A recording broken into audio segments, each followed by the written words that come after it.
Mic check, mic check.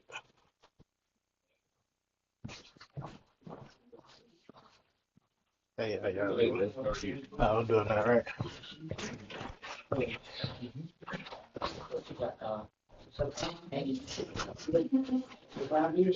Yeah, that's a big deal for last time. Okay. They'll let them all, they'll come all back. Yeah.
Yeah.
Please, please. I don't want to be sliding all the way back home. Allegedly, was following me.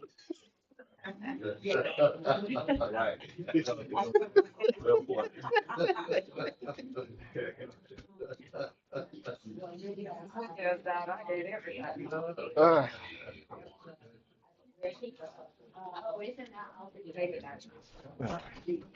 how you liking the team so far? I don't know. They, I feel like they do this this year. They start off hot and then just dwindle from there. Yeah. No, ma'am. Oh, Miss Baseball. What's up? I don't.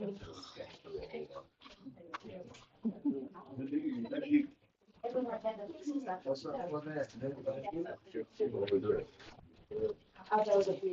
I did. Yeah.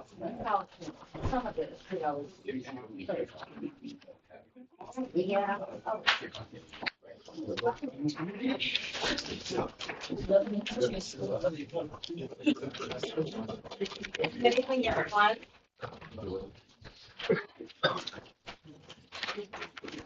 Speaking of this year and Board of Alderman of the City of Holly Springs, which now calls to order. First, we'll start with prayer, and I believe I see Pastor Harrison. And please lead us in prayer tonight.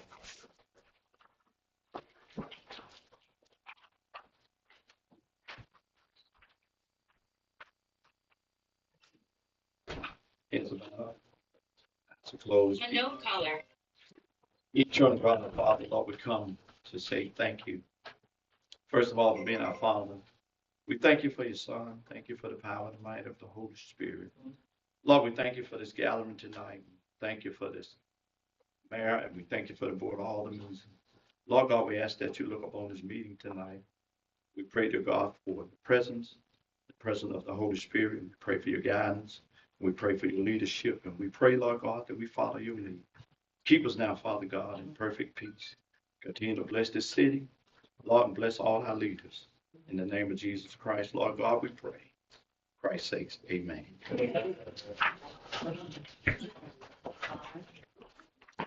Next, Matthew, roll call, please. Alderman Fountain, absent. Alderman Jones. Alderman Shipp.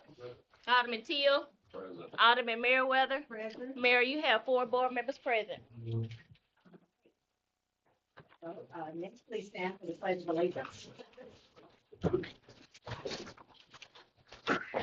allegiance to the flag of the United States of America, to the republic for which it stands, one nation, under God, indivisible, with liberty and justice for all.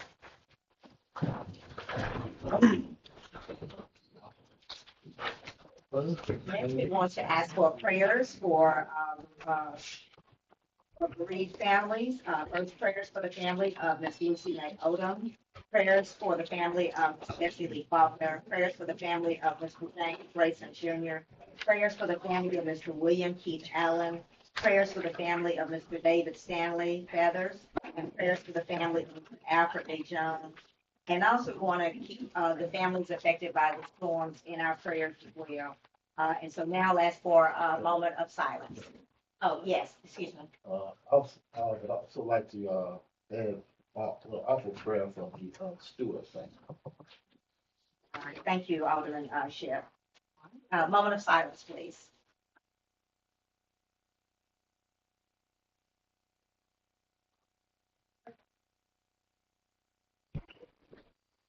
Thank you. All right, now, you have before you the agenda. The regular has been revised in a few places to add the night talk presentation, as well as a few other matters that I just want to bring to your attention. Is there a motion to adopt the agenda?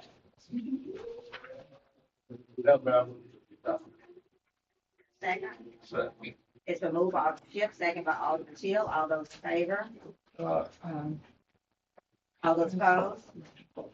Motion passes 4 ayes, 0 nays, and 1 absent in Fountain. All right, first we have the consent agenda. On the consent agenda, we have first motion to authorize payment of Mayor, $2 million. we have the. Oh, yeah. Okay. I know you don't want me to put you at the end. So next we have bids. Come forward, please. State your name for the record. My name is Kevin McLeod. And he's going to present to us the city bids. All right, the floor is yours. Okay, yeah, so the last time I was here, we opened bids and we decided to, or y'all decided to reject those and to re-advertise. And so that's what we are here for tonight. Looks like we have three companies that have submitted bids. Just go with the first one here. GNO Supply Company out of Byhalia, Mississippi. Just for the record, just say it's unopened. Is that? No, It's unopened. the bid is unopened. And I forgot to mention, I've got the proof of publication here for y'all's files if y'all want that. Thank you. And I'd like the record to reflect that Alderman Fountain has entered. Also, if you'll just state for the record the date that it was received as well. Okay. This bid was received on February the 18th, 2025.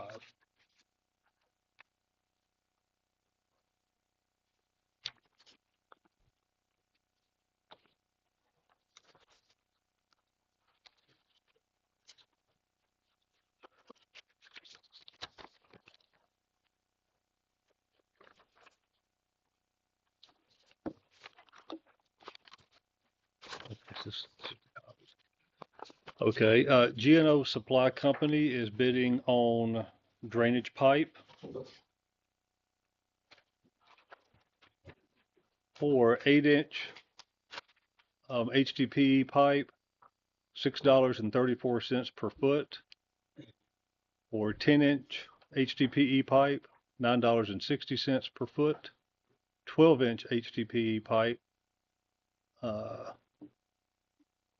$8.96 a foot, 15-inch HDPE pipe, $12.49 per foot, 18-inch HDPE pipe, $16.40 per foot, 24-inch HDPE pipe, $27.76 per foot, 30-inch HDPE pipe, $39.79 per foot, 36-inch HDPE pipe, $49.88 per foot, 42-inch HDPE pipe, $63.57 per foot, 48-inch HDPE pipe, $80.98 per foot, 60-inch corrugated, 60-inch HDPE pipe, $137.97 per foot.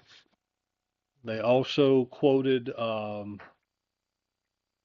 pipe connections for that HDPE pipe, 8-inch, $12.16 each, 10-inch, $16.74 each, 12-inch, $18.88 per each, 15-inch, $31.44 per each, 18-inch, $53.59 each, 24-inch, $75.56 each, 30-inch, $175.66 each, 36-inch, $244.40 each, 42-inch, $357.73 each, 48-inch, $419.94 each, and 60-inch, $653.25 per each.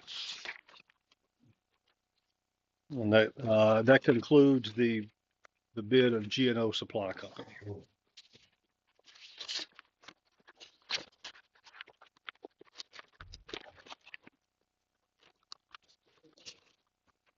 The second of three bids for city services is from Woody's Landscaping and Maintenance. It is unopened when it was received on February the 18th, 2025.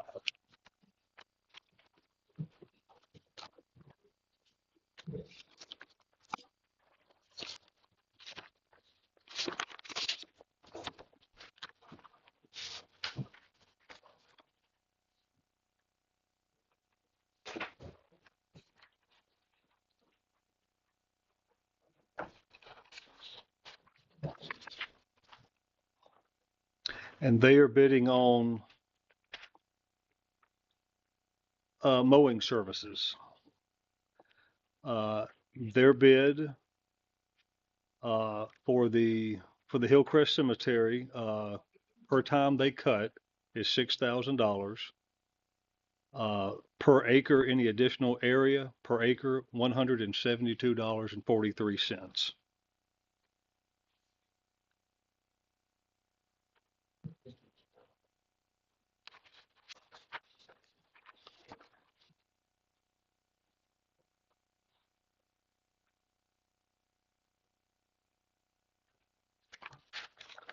That concludes the reading of their bid.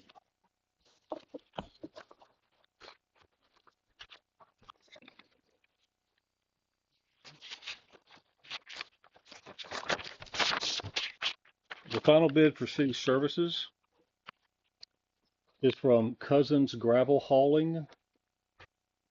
This was received on February 18th, 2025, and it is unopened.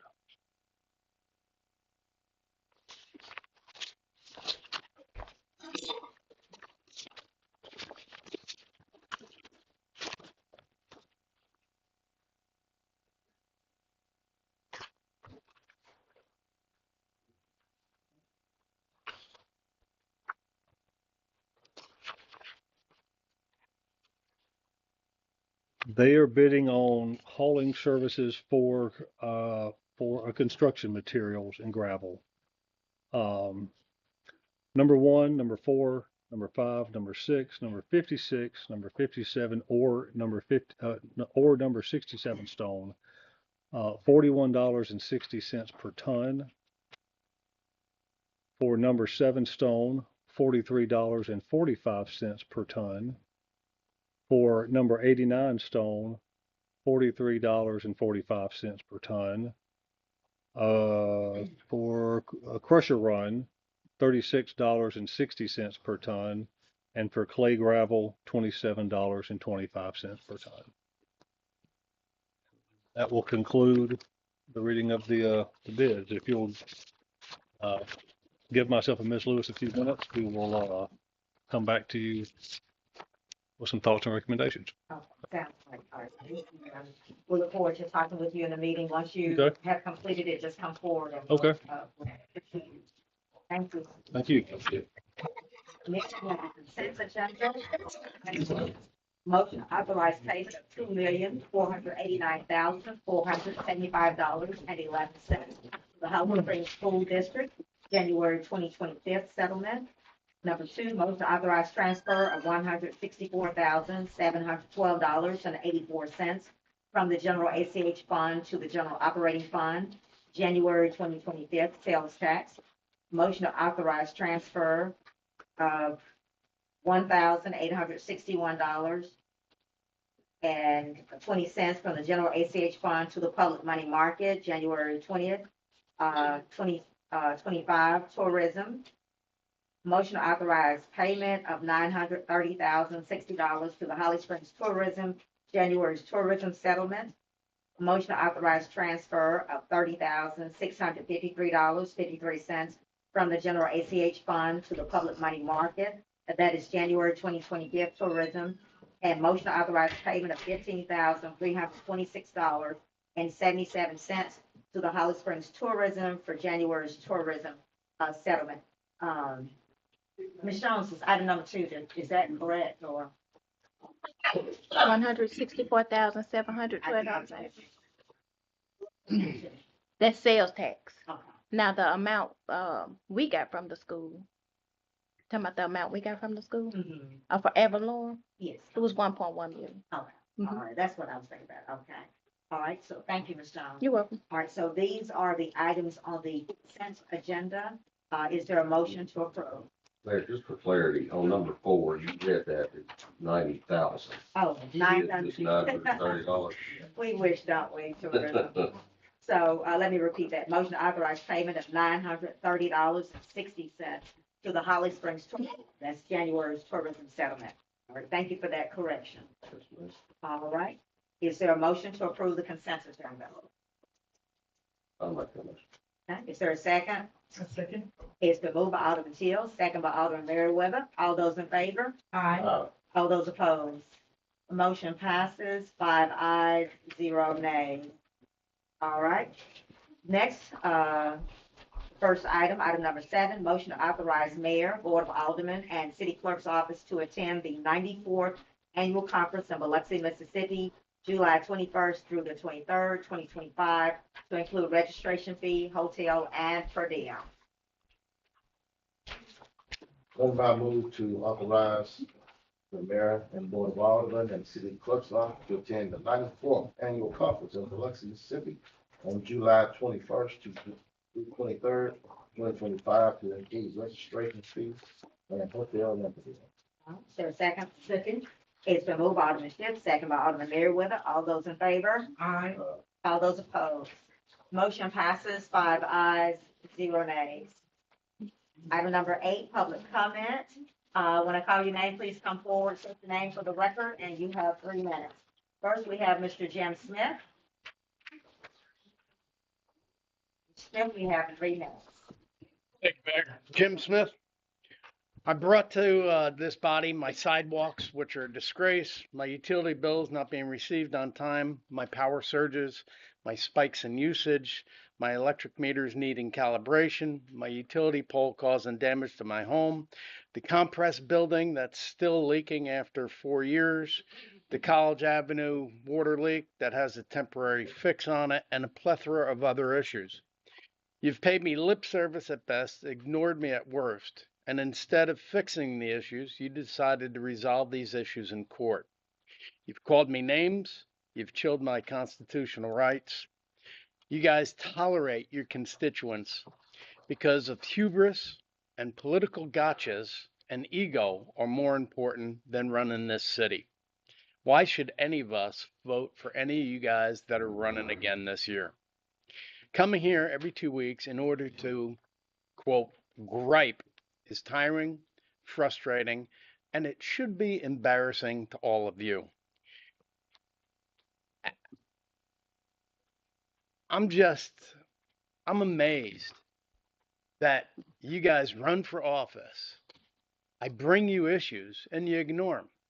Oh, yeah, the compressed leak, the last time it got cold, what you did was you blocked off the road so nobody can drive down it. Our bills are outrageous. And I'm telling you, you have a leak. I've had Mr. Jones come out.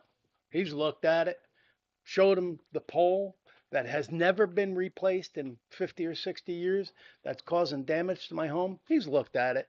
He's given me lip service, said he's going to come out here. Why'd you hire somebody for $86,000, $90,000 a year?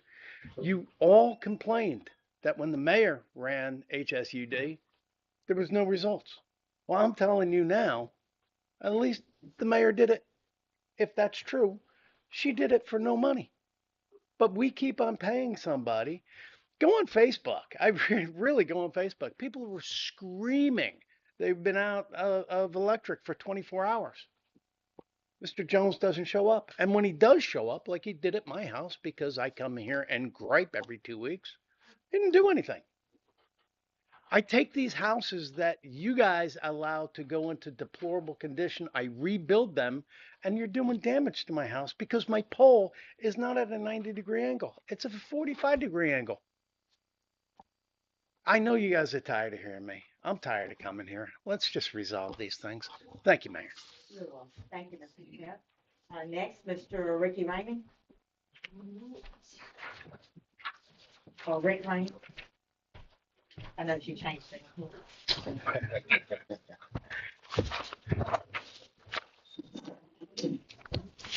Good evening, Mayor and Board. Good to see all of you this evening.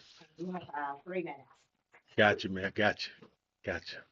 I want to first start off by saying thank y'all for doing some of the things, helping some of the people that are they have a lot of issues. The fire plug on the end of Memphis Street, they did take the fire plug up. Somebody's been out there to check on that for the constituents in that area, but they have not replaced it. McKinney Street didn't have any lights at all. They got one light down there at the end now with the lady that was handicapped stays. So I thank y'all for doing those 2 things that I brought to y'all attention. Center Street was a lake the other night when the storm came.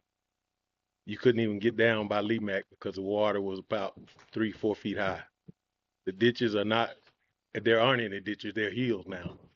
So I'm asking y'all to please do something about that before somebody gets hurt. The guys with the big trucks are going down there now, doing donuts and running through the water in the mud because it's so deep. The street on Chesterman is still caving in. It's coming more out into the street.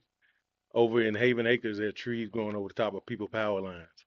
So I'm asking y'all, please, ma'am, please, sir, these are simple things. We can get the backhoe, take the dirt off of Center Street, put it on Chesterman Street and fix the side where it's washing at. That's a simple fix. And there's still over 100 lights out. Everywhere I go, people are asking about their pole lights and the yard light. If y'all can do anything to help us with that, please, ma'am, please, sir, help us with that. And again, my name is Rick Ramey. I'm running for Alderman of Ward 3. Thank you. Thank you so much. All right, next on the agenda, we have city general bills and claims.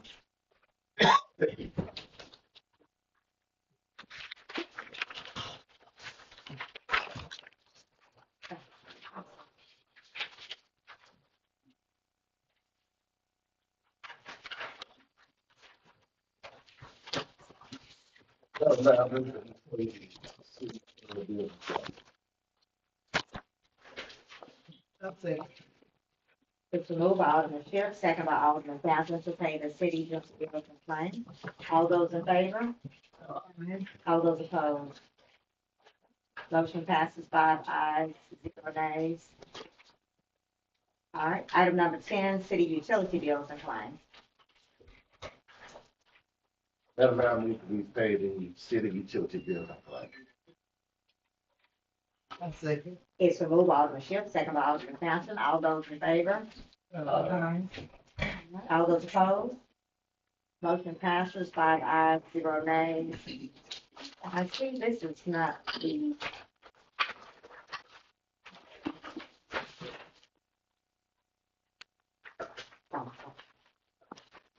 Okay, next we have the emergency inclement weather rental from Williams Equipment Supply. This was brought to our attention and it should be in front of you all by Mr. Fitz. And what we're recommending is just the rental for 1 week. And so we're asking that approval. He has the total there for the different equipment and the fees that it's going to cost. So we're asking for that approval tonight. And this is so that they'll have the proper tools to clean the streets. I don't know if Mr. Fitz is here tonight. I don't see him at this time. It was 3 Bobcats. 3 Bobcats. So that if there's a need to clean the streets, if the weather comes in, as Jeremy J is praying for, we'll have something to clean them with.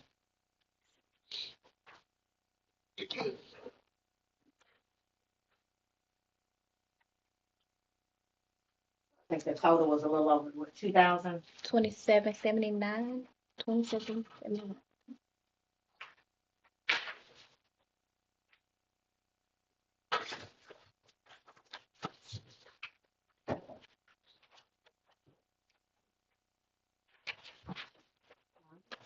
Is there a motion to approve that payment? Well, you said we're doing this weekly? Just for this week, Right. the inclement weather coming in, we did it, the last time. I think the last time, because power was done, we just did the PO because it's under the amount where that's required. But since we were here tonight, we'll go ahead and put it on the agenda. So if we're going by the weekly price, that total was 2715. Is that right? He got the purchase order for 2779. I guess what I'm saying is not, it doesn't have a tax in it, I guess.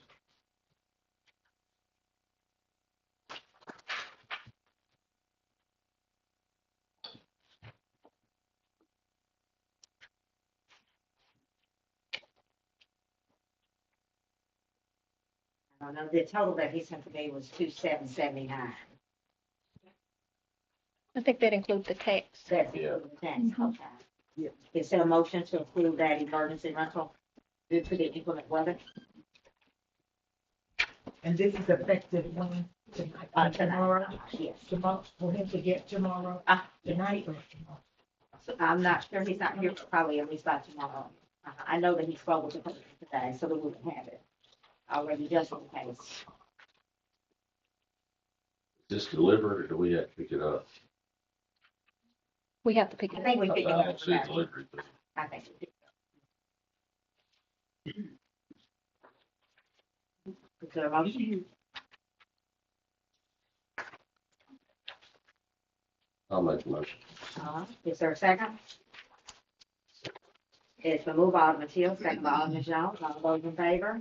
All those opposed? Motion passes 5 ayes, 0 nays. All right, I see that, Ms. Lewis, are you all ready for a recommendation on the bids? Yes, ma'am. Okay, please come forward.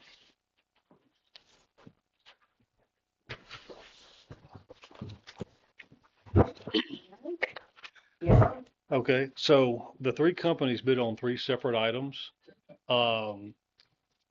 They are relative to what we see as far as prices for pipe and gravel, limestone. So my recommendation on the drainage pipe would be to enter into a contract for 1 year, the yearly service, the yearly city services with G&O Supply Company for the HDPE drain pipe.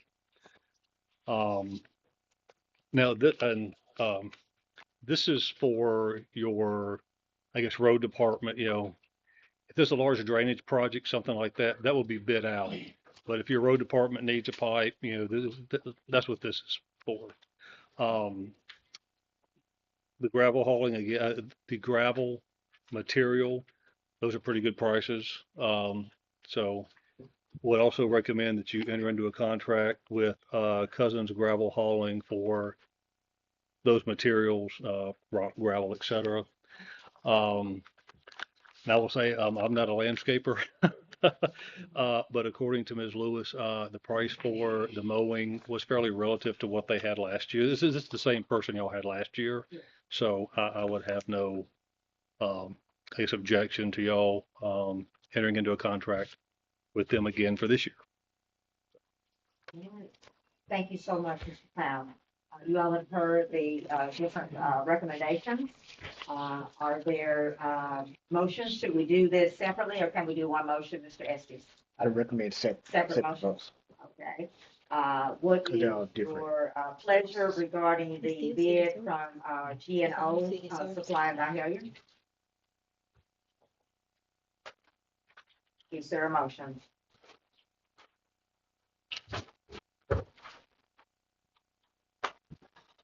I'll make the motion, Mayor. Okay, all right. It's been moved by Alderman Fountain. Is there a second? I'll second. It's been moved by Alderman Fountain, second by Alderman Teal. All those in favor? All those opposed? Motion passes 5 ayes, 0 nays. All right. The bid regarding gravel from Cousins. What's that full name of Cousins? Cousins Gravel Hauling. Cousins Gravel Hauling. All right. What's your pleasure? So moved. All right. Is there a second? Second. The move by Alderman Fountain, second by Alderman Jones. All those in favor?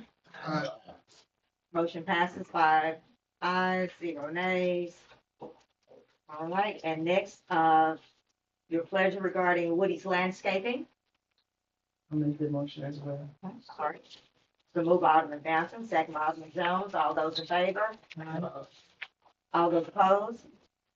Motion passes 5 ayes and 0 nays. All right, thank you so much, sir. Thank you. All right. Next, I'm going to do the weather. We do have the Nighthawk metering system presentation that a lot of you all have been inquiring about, and I'm going to ask them if they will come forward with from the area. So,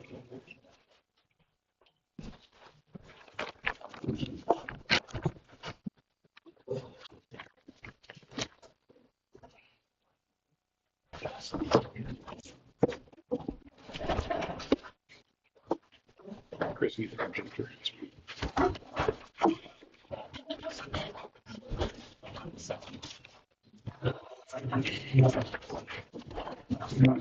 You get it turned towards there, please. What's that? You get it turned on and make it. Derek. I'll let you do that.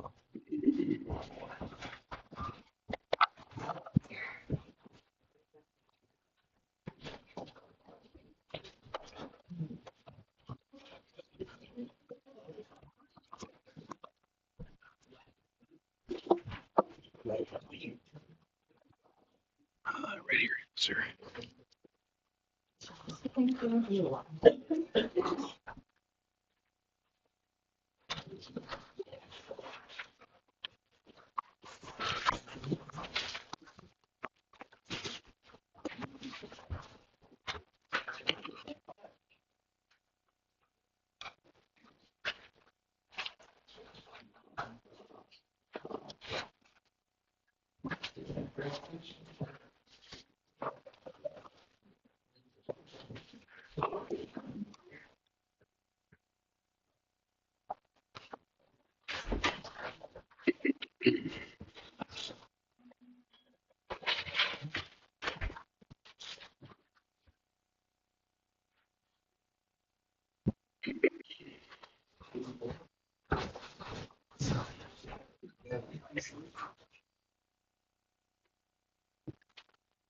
Ooh.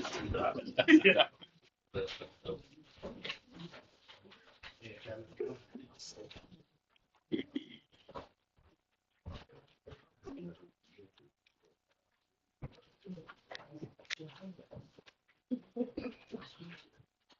heard you get excited for that.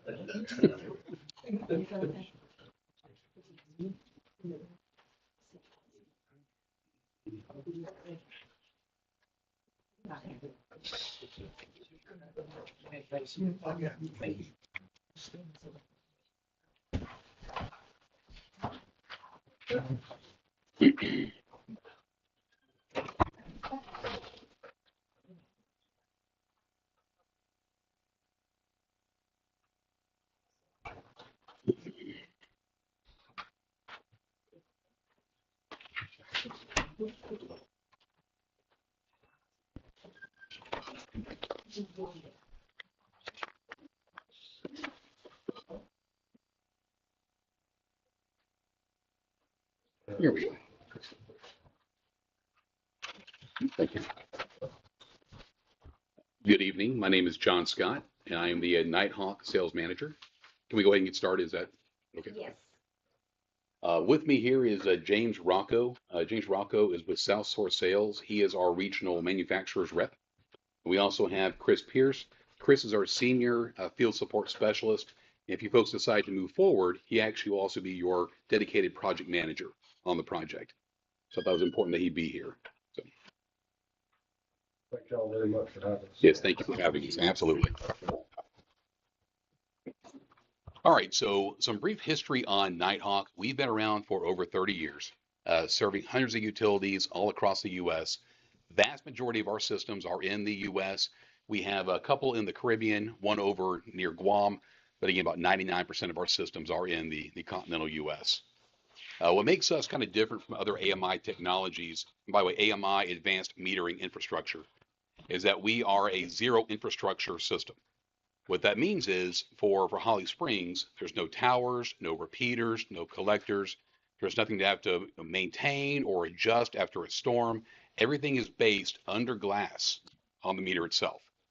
So again, nothing to install from an infrastructure standpoint. It's literally everything just is the meter itself.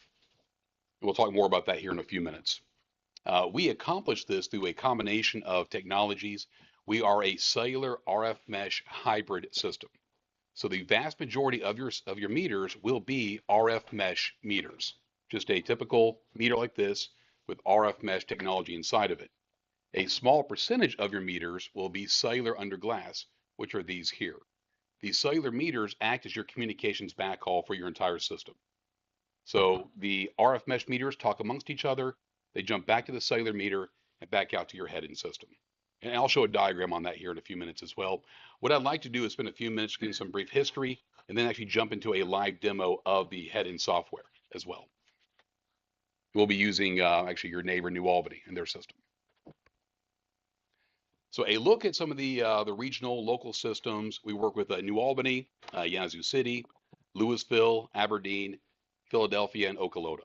And Philadelphia and Okolona are just getting started, but we've had a system probably the longest out of this list here, probably Louisville, then Yazoo, then New Albany.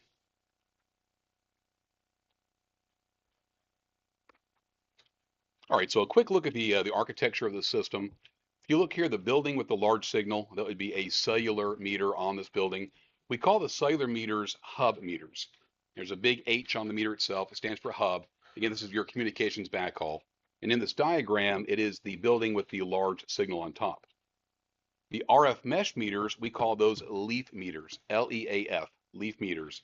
And again, it's the home there with the smaller signal on top of the building. And here we're showing kind of a 1-to-1 ratio.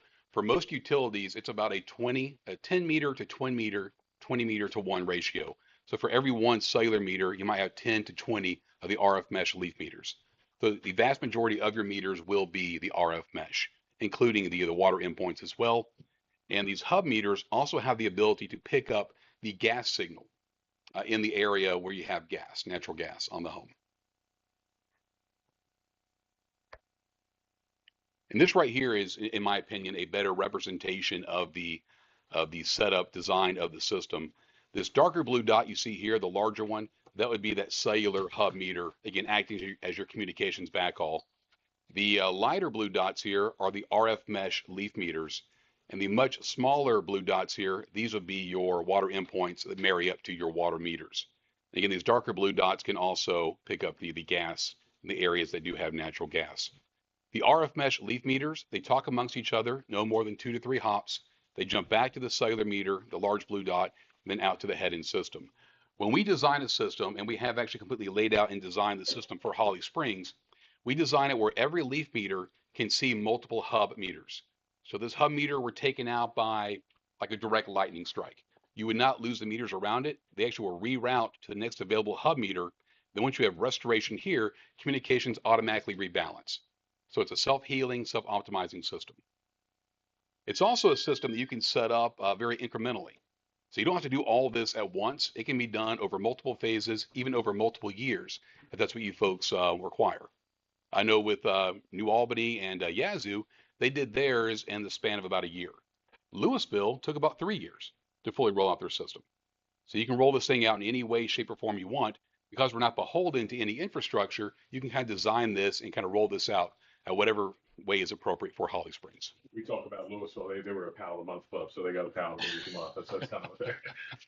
So we're extremely flexible in how you want to deploy the system. Again, respecting budgets and resources and everything else. All right, also on the system here, we talked about, again, if you take out one of these hub meters, these will reroute. You just make sure there's a lot of redundancy in the system from a communication standpoint. Because if you have a pocket of meters that can't communicate, those meters aren't getting read, which is an issue for billing and everything else. We want to make sure all that data is getting into the back-end system, which for you folks would be CSA. CSA is your utility billing system, and we do a lot of work throughout the state with CSA. All right, here is a look at the design for Holly Springs. It's kind of hard to see when it's this small here on my screen at least, but you'll see little black dots. Those are the cellular hub meters all throughout the territory. The green dots are all your electric, the blue are the water, and of course the orange are the gas. And here you'll see we have some markers on the map itself. We went out and did some communication testing in areas that we were concerned about from a comms standpoint, from a cellular communication standpoint. So we went out to 155 Lay Road over in Waterford, went out to the Wyatt Crossing public use area, went out to Liberty Church Road over in Ashland, Lonoke Road over in Potts Camp, and then we started everything actually at the, I believe it's the bank right there in Potts Camp, just to make sure communications look good. And we had more than adequate communications in all those areas. And we made sure folks that representing the city were also with us to witness the communications coming in and the meters functioning. We actually took real meters out, powered up the meter in these locations to make sure communications were more than adequate for the application. And we actually did we were able to do a remote disconnect at the 1212 Lonoke. And reconnect as well, right? Just to make sure the commands are going through and there's no communication issues. Absolutely. And here's a quick look at the hardware we would use for you folks. For the polyphase meters, which are your commercial, industrial, we would use an Aclara KV2C tried and true meter, very ubiquitous in the industry, used all throughout the U.S. Again, we've used it for years, no issues. That would be for your commercial and industrial meters. For your single phase or residential meters, you would use these meters here, which are the Aclara I210. Again, also very standard and in the same family as the Aclara KV2C. And for the areas that have natural gas, we actually use the Itron Syntron 2 meter, because that meter allows us to pick up the gas signals that are coming from those areas. And that last item on there is our water endpoint, which would marry up to a water meter to bring back the water data into the system.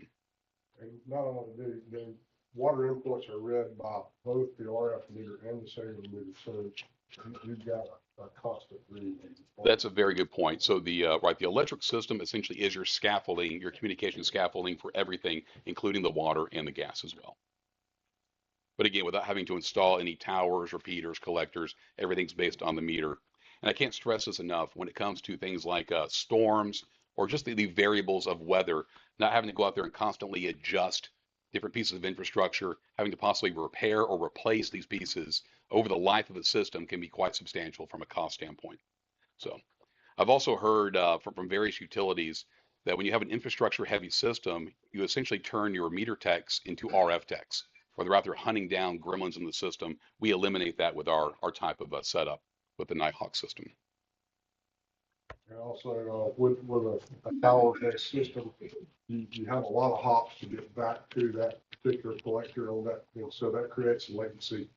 If you do a disconnect with our meter or a reader meter, pole meter, you're looking at sub 30 seconds for that meter to, Yeah, we're limiting you're the not hops. hopping and hopping. We're limiting the hops to, I think it's 3, so 3 hops, so, it, disrupts that latency. Pretty quick. All right, so with the permission of New Albany, we are showing their system. So this is New Albany's head-end dashboard. This is what they use to get visibility on their system, what they use to do on-demand polling of their meters. They do their connects, their disconnects, their voltage monitoring, again, it's checking out the overall health of the system, visualization, and of course, commands on the system itself. Again, this is a live system. We will not be doing disconnects at New Albany because I will get in trouble if we were to do that, but we can look at it. We can pull a meter, read a meter. And our system, by the way, every night we're bringing in the latest read. So every night we're between midnight and 3 a.m., we bring back all the data from the meter, all the interval data, all the information you folks need to look for potential issues and things like that.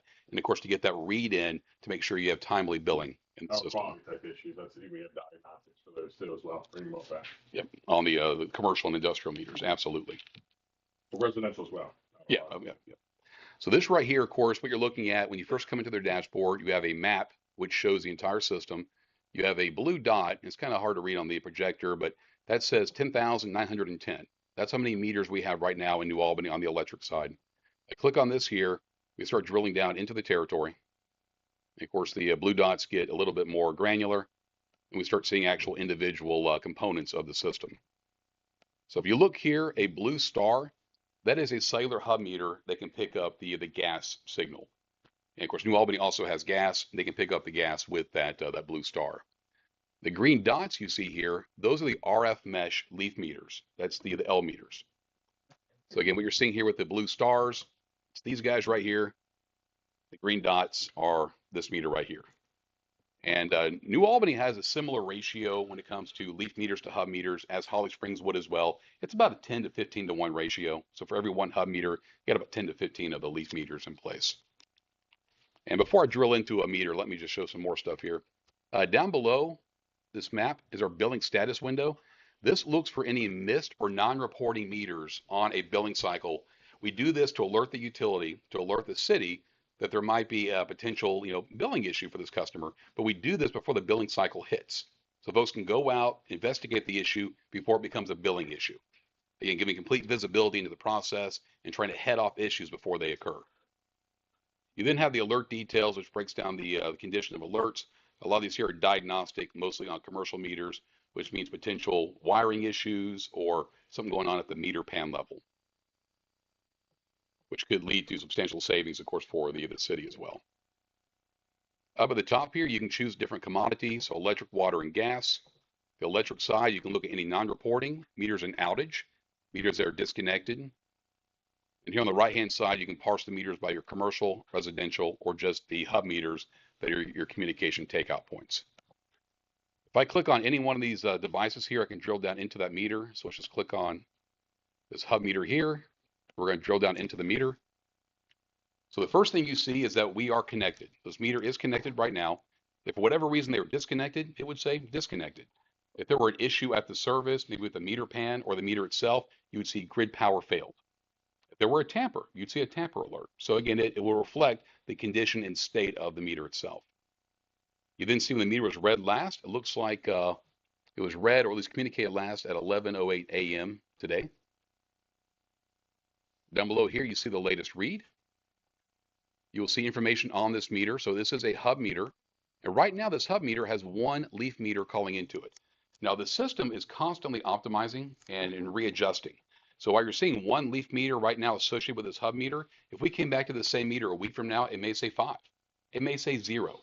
So these leaf meters are always trying to find the best path back to the heading system, so they are not married to any one particular hub meter. So it's always adjusting and finding the best path back to ensure optimal communications on the system. So here on the left-hand side, again, we show all the data for the meter itself. Here in the middle, you can look at the interval data. We display the hourly, the daily, the monthly, and the yearly for this customer. You can go down and look at voltage data. You can set your own thresholds for voltage sags and voltage swells, so high and low voltage. So you can see if they're running an optimal position for voltage, which again is needed when you're looking at the health of the system and determining if there's potentially any voltage issues for that particular customer. Also, note that, if you come outside of that range, low or high, either way, you will get an alert of the appropriate people when you alert, so you know that there's an issue there.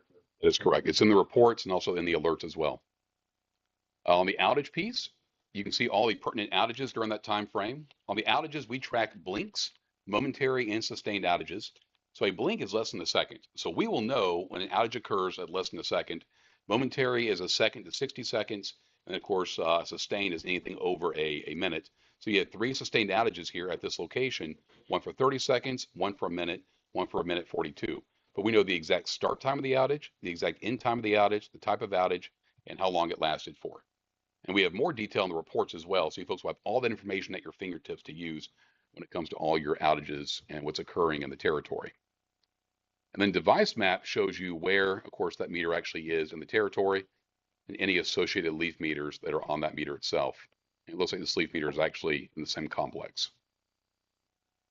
If we scroll down, you'll see the customer information right here. This is tied into CSA. And New Albany also uses CSA, which is the same billing system you folks have. So this right here, every night we sync up with your billing system to make sure what's on the billing system is the same information as what they're seeing here. So as your folks in billing, your CSRs, or anyone looking at this system and your billing system are seeing consistent data across the board. The read details, this shows you what's coming back from this meter. So you'll see the midnight read, the actual read when the meter was read. All of our meters are bidirectional, which means we have delivered and received. So if you guys have any solar projects, bidirectional projects, every meter you buy from us will be set up for that in your system. And another note too, the CSA will always be your system of record. So if we change that in there tonight, CSA would change it back. Yeah, so it's going to stay. We never overwrite what your billing data, right? Yeah, but if you make a change in your billing system tomorrow, it will be updated. It'll reflect here, right? It'll reflect in the nightly upload. You'll see, of course, your voltage data, your current instantaneous demand. On the history page, we actually have 3 years worth of history per customer. So you can go in and do comparisons for a customer. If you have a new person moving in, you can give them the previous usage. So they have an idea what their bills might be, things like that, which come in handy. Over on the right-hand side is the, well, to me, the fun stuff. This is where you actually have control over the system. So we can go in and we can read this meter. So let's see, with 8761 right now, if I go in, hit read meter, hit OK. We're actually doing an on-demand read of the meter. Now, these meters are automatically read every single night, all the data coming in. But let's say you're having someone move out of their home. They come in, they want their final bill. They want that final number right then and there. They can actually just go in, hit that read meter, and get that reading as it exists right now. And they can have their final readout automatically. And that took about 10 seconds. We now have a new read, 8791.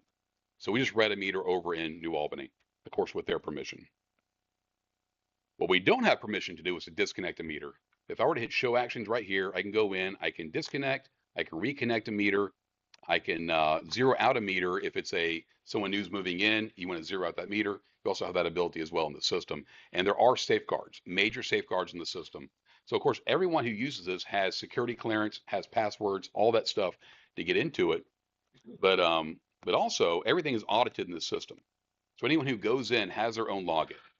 So you'll know if someone disconnected somebody, you'll know who that person was, who they disconnected, the timestamp, all the information, and a report that's very easy to run for any of the users on the system It's all itself. permission based too, so not everybody has the opportunity or ability to That's right. reconnect to certain things. So. Right, you can have everything from read only for certain folks, all the way up to complete admin access that has complete access to every nook and cranny of the system itself. and you can pick and choose what controls they have. All permissions based, absolutely. And if I were to hit disconnect right now, which I'm not going to do, if I were to hit this, a box will pop up. It'll say type in the word confirm.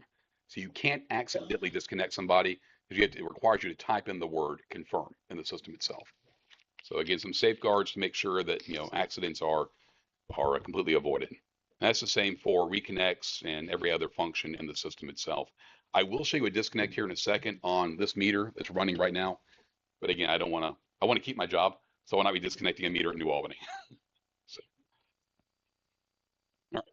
So that's again going in the meter itself. On the commercial meters, we show a lot more data, a lot more power quality data, a lot more diagnostics. I'm not going to dive too deep into it right now, unless you folks want me to. But on the commercial side, we get a lot more granular on the data. On the water side, we bring back the water information. We show you leak detection. We show you folks any non-reporting, potential battery issues, cut wire alarms. Let's say somebody were to pick up the pit lid and frisbee it. When it snaps that cable, you'll see an alert show up, things like that. Also, we didn't talk about this too much, but if you have an outage, if you have a tamper, if you have any type of condition that's affecting the meter in real time, you'll receive an email and or a text. So the folks at the utility will know when an outage occurs. They'll know who it is, how long it's been. They'll get that email and or text alerting them to what's happening.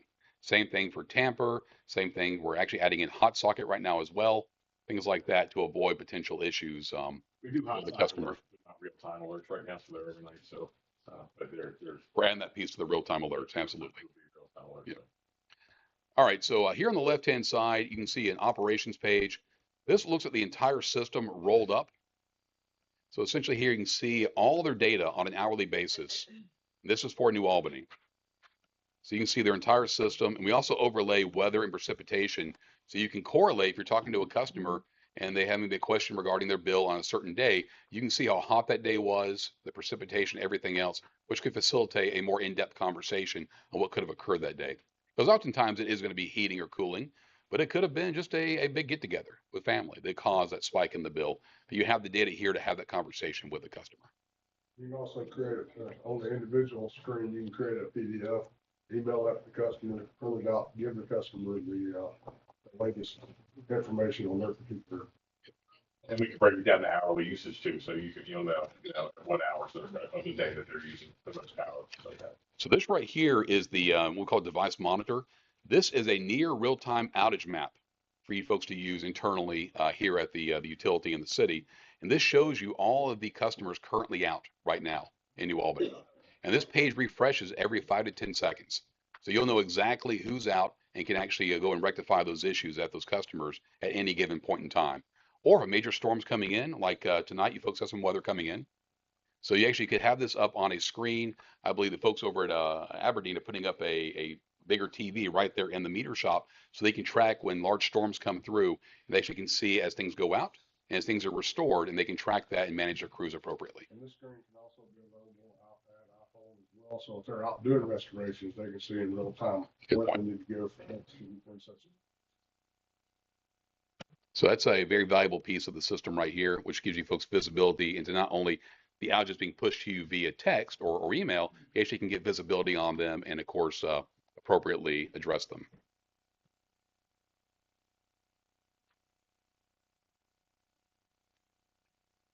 All right, so here down below on the left-hand side, we have the report section. Again, we have dozens of reports in the system itself, everything from tamper, bidirectional, net metering, outage information, the ERC collector piece for the gas side.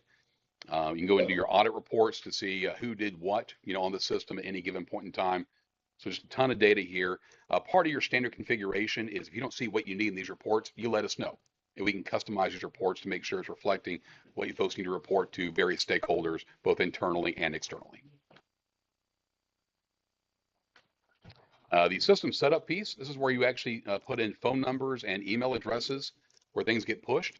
So folks at the utility, maybe even folks at the city, if there's an outage, there's a power up where there shouldn't be, tamper, things like that, that's where we proactively push those emails and text, again, internally to staff where things are happening, there's outages occurring at this address, how long it's lasting for. If there's a tamper, immediately when that tamper occurs. You can go address it or take the appropriate action. The last piece I'm going to dig into here is the users. This is where you can go in and actually add a new user in the system. You put in their information, you put in their role with the system. If you go into staff, you can customize that role per user in the system itself. So again, you can get very, very granular on the definition of what someone's permissions are in the system itself based upon their role at the utility or at the city. I did want to do one point here that James Rocco pointed out.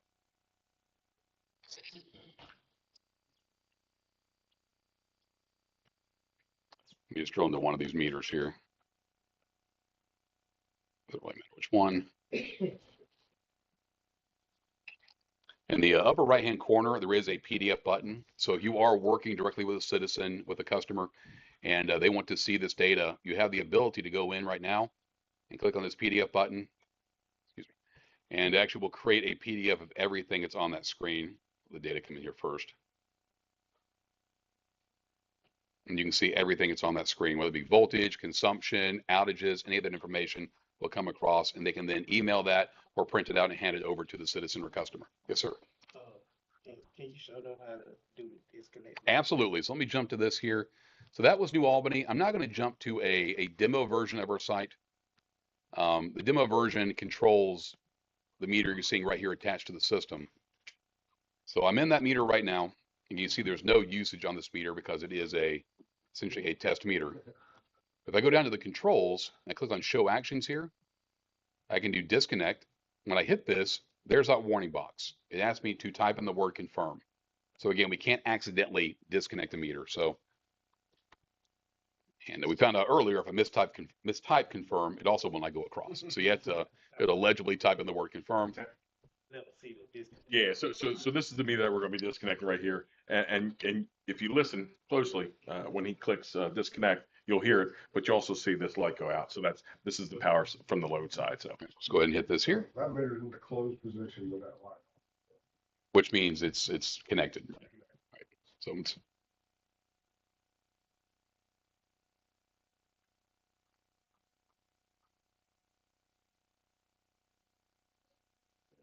so it is now off. Any command, whether you're reading the meter, disconnecting, reconnecting, is generally speaking just that fast. And like James said earlier, again, you can do this from, of course, your workstation, your computer, your tablet, your phone, as long as you have the right security clearance and the login credentials to do so in the system itself. So it gives a lot of flexibility to your staff to essentially have visibility and to operate the system. If I can go back here as well, I'm going to reconnect the meter real quick. and if he while he does this reconnect, if a customer goes dead, disconnect them. If they run power back to the load side, that meter won't open. It'll tell you that there's backfeed detected. So for safety reasons, it won't reconnect if there's power on the load side. You'll see this here update as well with the new status. Now we'll get down here, touch on that just a minute as well. Yeah, so we also have the ability to do, let's say you have, for whatever reason, I'm not sure kind of what your typical disconnect or reconnect regiment looks like, but you can do more than it just turned on. You can do more than just one at a time. So you can go in there, you actually can load up essentially how many you need in a disconnect or reconnect mode, hit go, and within 1 to 3 minutes, the operation is complete. So. And it confirmed to connect with the state in the dashboard as well. Yep. Anything else to add, guys, on the system itself? So I kind of did a very, very high level, it's a 30,000 foot view of the system, how it works. Of course, we showed New Albany, how they're operating the system today. I guess any questions, thoughts, or concerns? Yes. How long have this system been in, I think you said Louisville with a Yeah. domicile? Yeah, Lewis was along there about 3 years now. It was 20. Well, actually, you know what? They also allow us to show their system. So there's actually an easy way to tell this. So if I go into the login here, this is Louisville system. It's over 5 years. Yeah, I think so. It's over 5 years. Well, my question would be, have they had to do any updates? I mean, with the. That's a great question. So with our system, it is a hosted solution. So there's no on-premise requirements for Holly Springs. So all updates, upgrades, they're all part of your annual fee. It's all included in that piece, and it's done on the Nighthawk side. And any firmware updates to the meter are done remotely. Right. So we don't have to go on site and flash all the meters. That's not required. The system itself, we make the change at the Nighthawk level, and it goes out to all of our customers. And it's included in the. Included, absolutely. Our annual fee is all inclusive. It's all your communications, support, maintenance, updates, upgrades. Everything's included in that process. Yeah. And hosting and software as well. So. Yeah, there's no surprise fee. Yes, Yeah, the first, yes, please. How long does the process, or is the process for taking the old meters out and installing, and how Great question. do you do it in phases? Right. So it can be done all at once. It can be done in phases, all depending on essentially the manpower we want to throw at it. So with the proposal we have in right now to Holly Springs, we're not including installation, but we can. We do have internal installation services. We also have third-party installers that we partner with sometimes, depending on the complexity and the speed the system wants to go. Our recommendation, if you're doing a phase deployment over multiple years, but you want somebody else to install it, you probably enlist us for that process because we can mobilize pretty cost effectively. If you want to do everything all at once, we highly recommend using one of our third-party partners because they can mobilize and bring in a huge team of people to get everything done pretty quickly. So it really all depends on how you want to carve How you this system. roll it out really, because I mean, if you're doing a staggered rollout, honestly, if you've got enough staff to have 4 or 6 people, deploying meters, you can knock out, several hundred in a week, probably, and really do it effectively and timely. And we'll work with you on the initial install as well to make sure everybody understands how it's done. There's no fat fingering anything. It's a simple process. You're taking an iPad in and you're taking a picture of the old meter, you're putting the new meter in, you scan the new meter, it goes directly that night over to CSA, and you'll be able to see it on your screen the next morning. We use a meter exchange tool that will be provided, Holly Springs. That, like I said, we get your utility information, populated in the exchange tool. And it's just easy. Every new stuff scanned in, and that file will automatically be imported into your billing system. And that's for the electric meters, you have to rethink how you want to deploy the, Yeah, the water is the same basic process with the fulcrum piece, but on the electric side, when you put a meter in, right when it goes in, you'll know immediately if it's communicating. On the display itself, y'all can probably see it back here. You see an L27. As long as you're over 10, like L10 and above, it's golden because L31 is the highest you can get. Now, everywhere we tested today and in previous trips, you guys were over the L10 on those communications, so more than adequate from a comm standpoint. And that L stands for LTE. Yeah.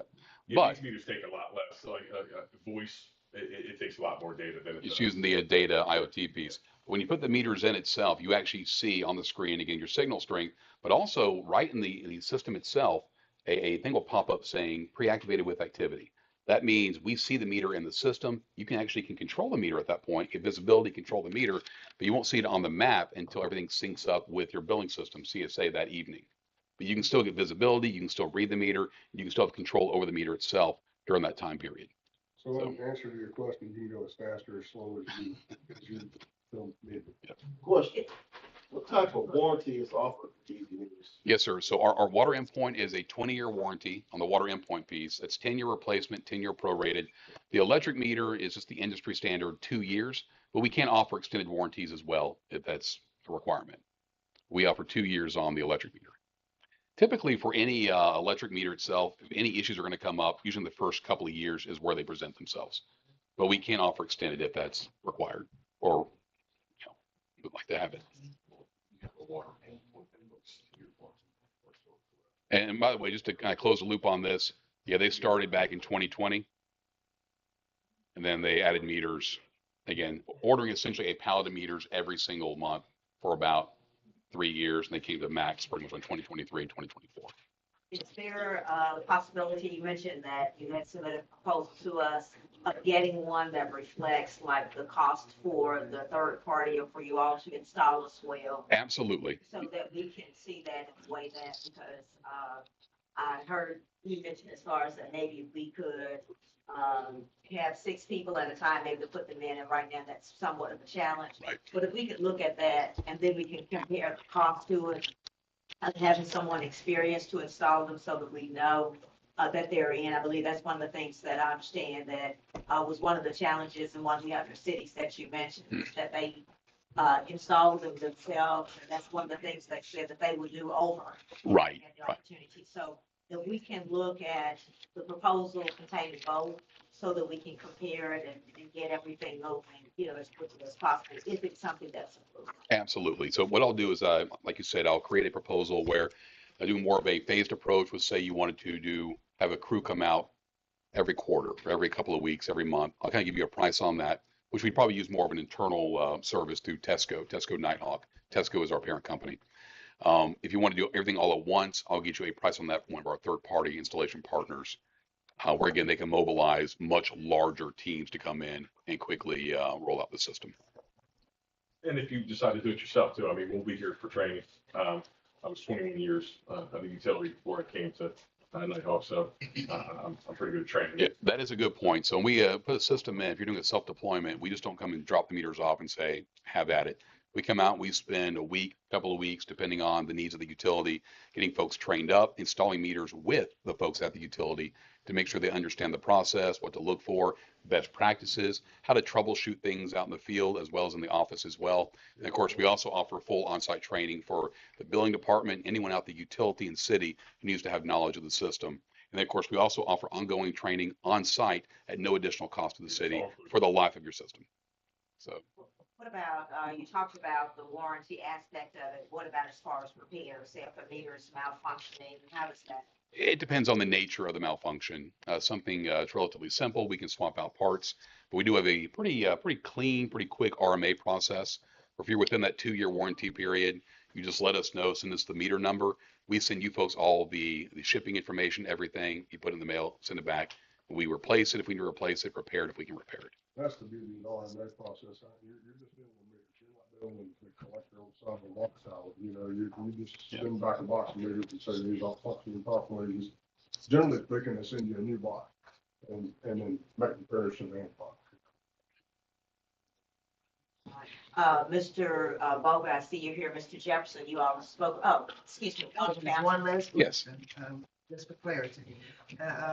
These meters, okay, since we decided to take them, and I heard him say something about backfeeding. If these are gonna be replacing meters that we already have mapped and kiosks out. But say there's someone that's getting services, backfeeding through services, once these meters are installed, would that stop immediately, or how would that work? Because you're only replacing meters that's already there, right? Right. So are we talking more kind of solar installations or? Yeah, or someone has one that's been tampered with, or that they're, So when you do the meter exchange, there's going to be you're going to dispatch the meter pan to the service at that time. Yeah. So you'll see any kind of jumpers. We find stuff all. Yeah, I don't care with the utility. We find stuff no matter what. It's there's Just a good or you'll find meter pans that are in less than optimal condition. That could be potential fire hazards, things like that. So we definitely report that back to the utility, so it can be addressed by the homeowner or the utility, depending on who has responsibility And in that for that meter component. exchange that we use, there's old meter photos. So there's 2 opportunities that you could take multiple, but there's 2 pictures you have to take when you exchange that meter out. And if it's a service issue or anything, you're going to take pictures at that point. And you can notate that in that exchange, and it's going to take it to you with notes. So you're going to know to look at that. Yeah, documenting everything is extremely important when it comes to situations like that. And so what we often find as well is also commercial polyphase meters, wiring issues at the meter pan level, which could be substantial savings for the city. Again, your mileage may vary. You may find none of that. You might find some of it. But when you do find some of that, that could be a lot of savings. We did an installation in Oklahoma and found 4 services that had transport services that had acquired it properly For years. Lots of revenue lost You will gain revenue in a very scheme of things, for those types of wiring issues. Dig it out, really. Nothing nefarious about it, just.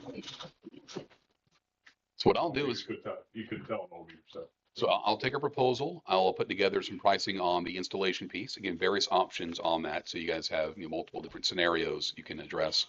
And we will make that available. Who should that updated quote go to? Who would be the appropriate person? All right, so you can email it to, I know that Mr. Jefferson has been working with you all. Then we'll get it to everyone who's utility department as well as myself, and then we'll get a copy of it to all the auditors as well. Oh, and one last thing, you do have a local field tech as well in Mississippi. Tesco He works on the Tesco products as well as the Nighthawk piece now as well. He's located over in Brandon. So not exactly around the corner, but relatively speaking, he's Mississippi and not a bad drive up. He's So. up in Delaware, so. It's a little longer to get. I love coming to Mississippi. Yeah, Chris is great for the initial deployments, getting folks trained. And we have local resources to help troubleshoot any particular issues that come up. I'll say this, he has visibility to your system and to all the systems on the network. If he notices some type of anomaly or something going wrong with your system, he will notify you and say, hey, I saw this happening, and here's what you did. Well, I corrected it, here's what I did. Thank you. He's gonna be keeping an eye on you all the time.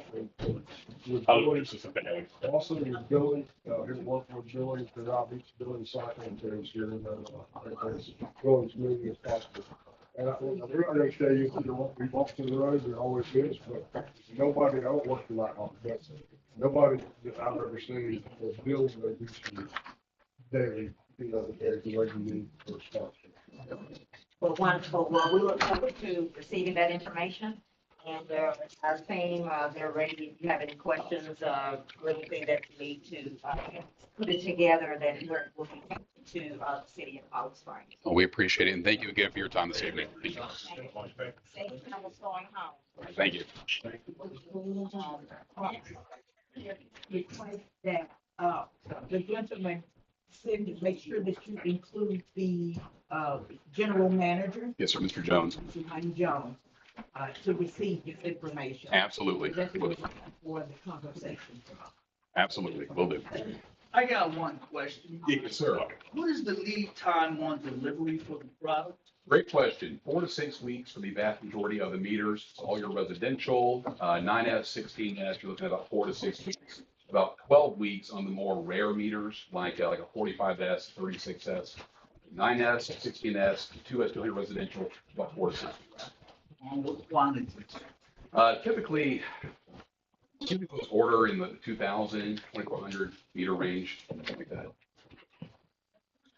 It all depends on, again, it's really about running the lines. We can increase our lines if we need to, our production lines. You get more out faster if we need to. Typically, every 4 to 6 weeks, about 2,400, 2,000, 2,400. So we got 15,000 roughly, electric, gas, and water total. And if we needed to, we could increase our production line to meet that. But typically, it's about 2,000, 2,400. Yeah, we'll see the install rate anyway. You know, we're gonna We're produce more stuff quicker than it's being sold. That's why. Yes, sir. Absolutely. All right. Thank you all so much. We look forward to receiving that information. And as I mentioned, make sure that you get that. Thank you. Thank you, Mr. Baldwin, for making that recommendation and leading. We appreciate it. Thank you all. Thank you. All right. Next, item number 12, motion to appoint Mr. Dennis Thomas as mechanic in the street department. I believe Ms. Oliver is present. You want to come forward, and Mr. Thomas? Yes, ma'am.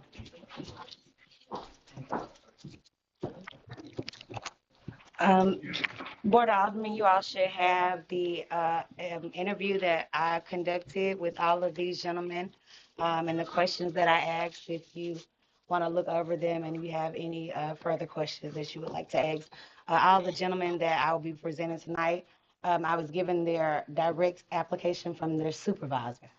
So the interview was for me to get opportunity to get to know them, for them to get opportunity to get to know me. And this is Mr. Dennis. He applied for the mechanic department, recommended by Supervisor Mr. Curtis Fitz. Does anyone have any questions for Ms. Oliver or Mr. Thomas? Is there an opening in the department? Because I think the last person hired was the one coming out of mechanics. Is there an opening? I believe so. Mr. Fitz said that he could use Mr. Thomas based on his years of experience and his connections with automotives, could possibly save us money on parts and things to fix vehicles that have been broken down for the city. We do have one gentleman who's retiring rather shortly. I'm not sure. On the 7th. He left on the 7th. He left on the 7th. Was that Mr.? He's gone. Yeah. So, as the young people say. So, Mr. Thomas is before you. So, you all have any questions for Mr. Thomas? Do you have a second? Is there a recommendation for, salary, Mr. Thomas? I did not receive one from, Mr. Fitz, 32,240. and that's, I believe, the standard. 240, Mhm. that's the, salary. Yes, ma'am. At 15.50, an hour. I move to appoint Thomas Dennis Thomas as a mechanic in the street department at a rate of pay of $15.50 per hour. A second. It's moved by Alderman Shipp, second by Alderman Merriweather. Mr. Thomas, did you have any questions or anything? No, ma'am. All right, all those in favor? Aye. All those opposed? Motion passes, 5 ayes, 0 nays. And, thank you. If you would, give us Oliver a call, tomorrow and, get things moving. We can make you clarify that day. All right, thank you. Item number 13, motion to appoint hire Mr. Michael Turnage as the general laborer in the concrete department. Mr. Turnage, are you present? Well, he's on his way up here, Mayor. I think he put this together. It was nice to have a packet. And your addition, we've always got the application, but it was nice to have that interview and your input on that. Thank you so much. Great job. Great job. All right, you have before you Mr. Michael Turnage, recommendation general laborer in the concrete department. All right. You all have any questions for Ms. Oliver or for Mr. Turnage? Your presence.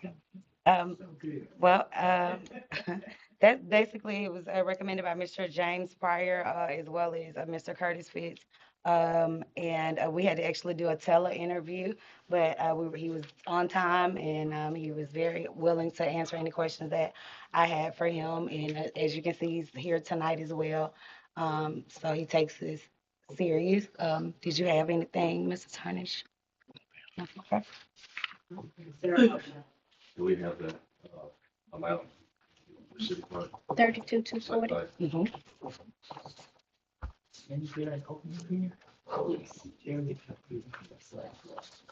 I make a motion to appoint hire Mr. Michael Turnage as general laborer of the concrete department at the rate of $15.50 per hour. It's been moved by Alderman Hill, second by Alderman Merriweather. All those in favor? Aye. All those opposed? Motion passes, 5 ayes, 0 nays. All right, item number 14. Thank you. Mr. Turnage, will you give her a call tomorrow? Next, we have, Mr. Travis Reeves. And the motion is to appoint and hire him as a general laborer in the building and grounds, department. Come forward, please. Ms. Oliver? Yes, Miss Nitra Jeffries Nunley, the supervisor for the Buildings and Grounds Department, recommended Mr. Reeves, and he's ready to work if you all would have him. Is that ready to pay $15.50? Yes, ma'am. I believe all of these are general labor. Okay, all right. And this for the fire department. I'm sorry. This is for Chief He's with Chief Crane. Oh, he's with Anisha. Okay, sorry. I had so many for Chief Crane. Is there a motion to appoint and hire Mr. Reeves as general laborer in the building and grounds department? I'll move that, Mayor. All right. It's moved by Alderman Jones, second by Alderman Fountain, to appoint Mr. Reeves. All those in favor? All those opposed? Motion passes, 5 ayes, 0 nays. If you'll contact Ms. Oliver tomorrow. Yes, Thank ma'am. you so much. Thank you. All right, next, item number 15, motion to appoint and hire Mr. DeRay Bobo, part-time in the fire department. If you can come forward, please.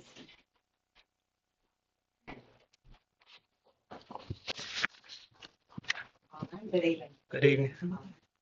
Okay. Ms. Oliver? Okay, these are the ones recommended by Chief Crane. These are applicants that applied a while back, and he's held on to them. And these gentlemen have been waiting on the call, and so they were eager to come in and do their interview, and they're ready to get started as part-time at the fire department. Is there a motion to appoint and hire Mr. Bobo?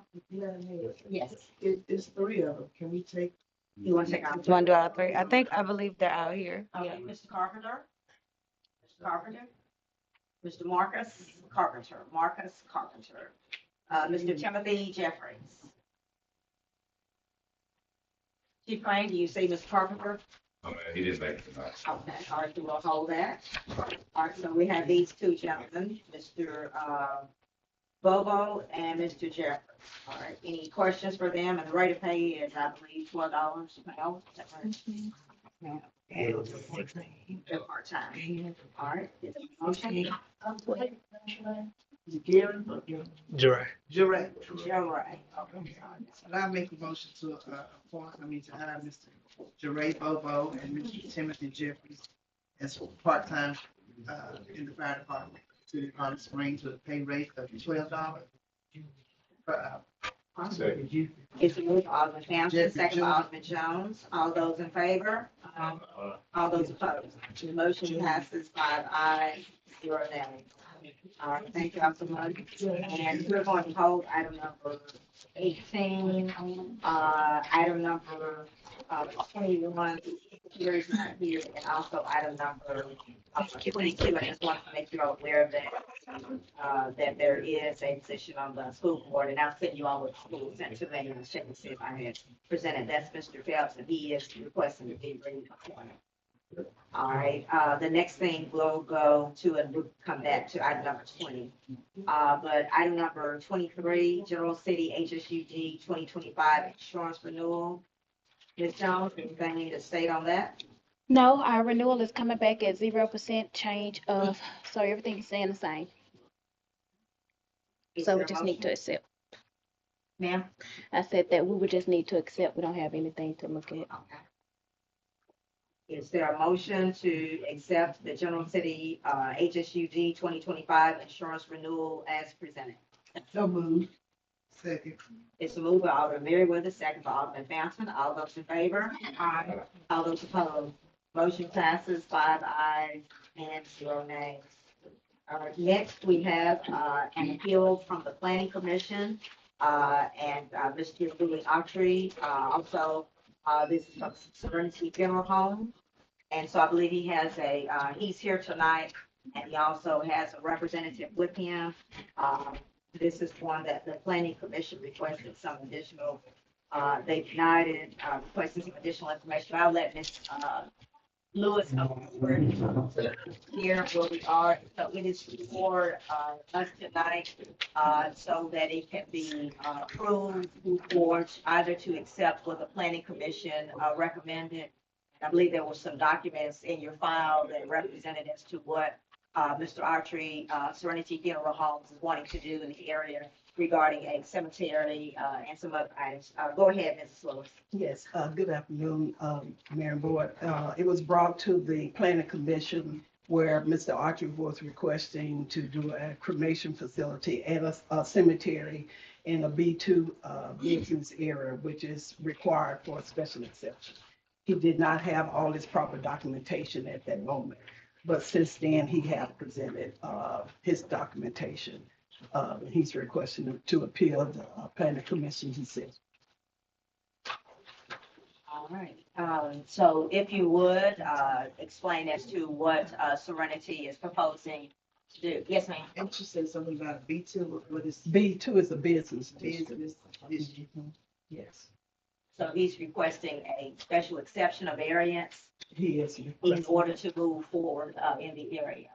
And I think Ms. Lewis has checked with the state as well as with our own area to see that is something that is allowed based on the fact that I think there's already an existing cemetery in the area. With the state, excuse me, So go ahead. pertaining to the state that, because Mr. Billy is donating the cemetery to the church that is there. All he needs now is to get the final plat approved and signed and recorded in the courthouse, and one given a copy to the city. But per the state, it's not required that he goes through the state because it is donated to the cemetery. To the church. All he would have to do is it's required just to record it with the courthouse, and the copy is here filed with us also. So, if you like, your representative can, share with us tonight what your plans are. And of course, everyone should have received a copy of them, previously. But he does have a lot of.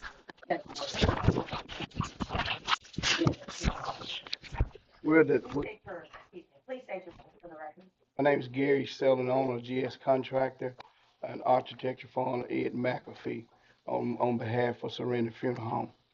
We're proposing a 30 by 60 metal building with brick front on the front side. We've also added extra fans and blowers into the building. We've added landscaping for the beautification of the facility.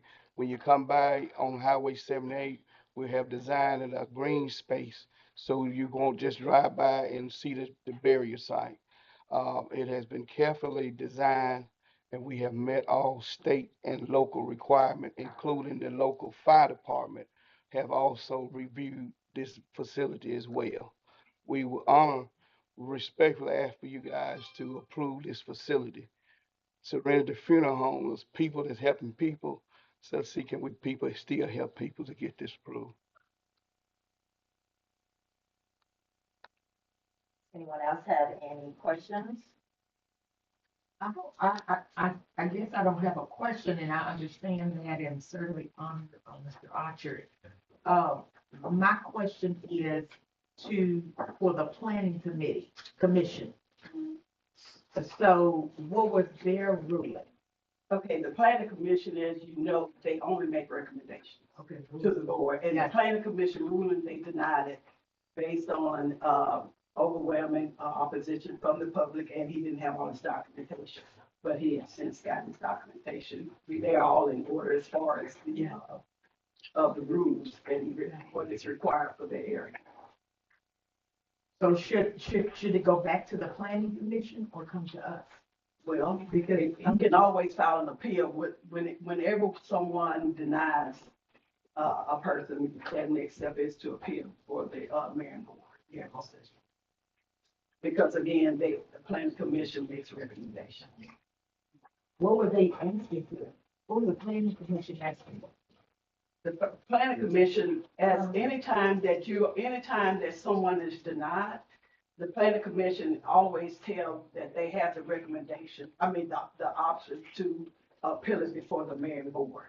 So only thing that, I'm sorry. I'm just asking, why did they deny it? Why didn't they just ask them to bring back whatever was missing and then approve it?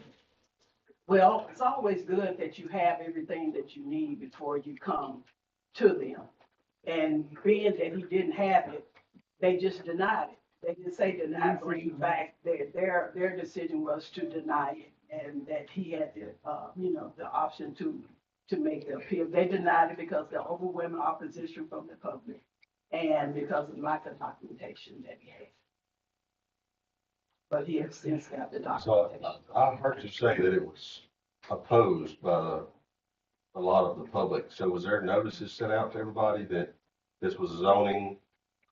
And that how that works? The surrounding people have to be notified, and They then, were.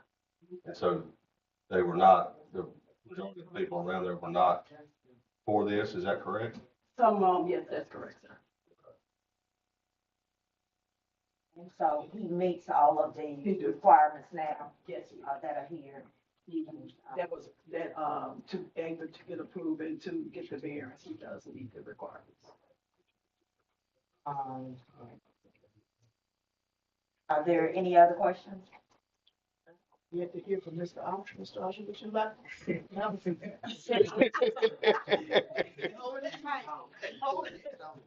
Well, thank you. I would like to thank all of you for allowing me to be here tonight. And we would appreciate it if we could get this approved. If you have any questions for me, I'll be proud to try and answer. And you all had asked me, as far as we have quite a few people in the audience tonight, and so we can wonder, why were there so many people here when there's sleet and snow? So are you all here in regard to the Serenity proposal? We are, yes. Okay, so let's stand up, please.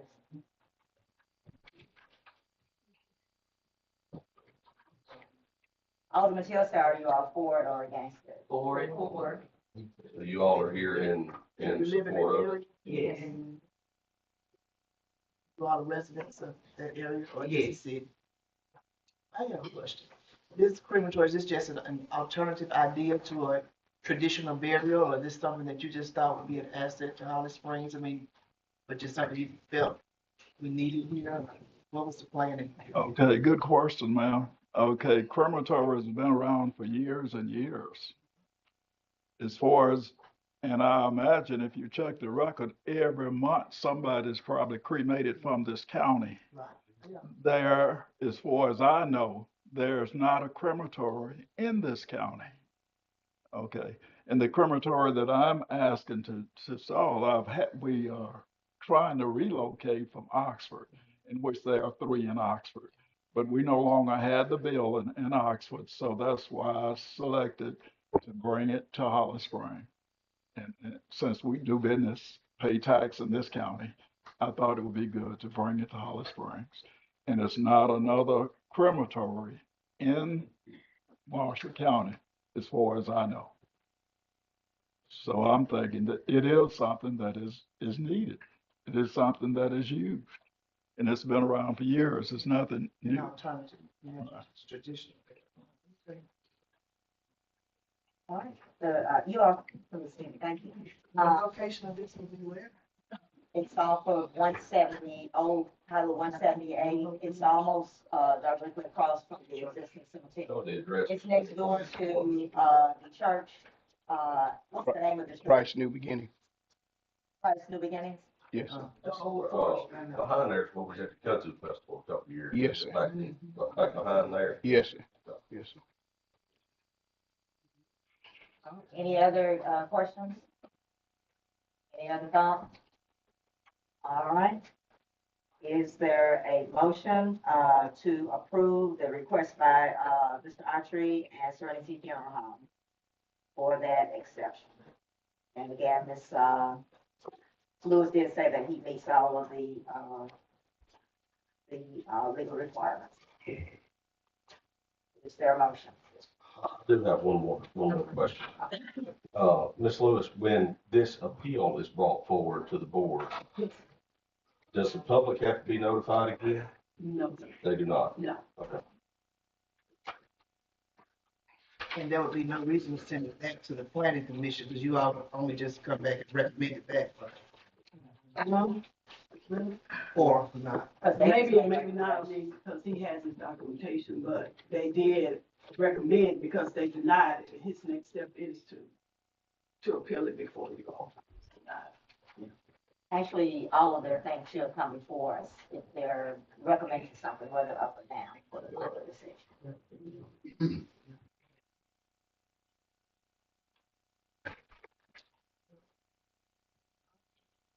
I of course, don't have necessarily, an opposition to this project. I know that, Mr. Archery is respected in our community.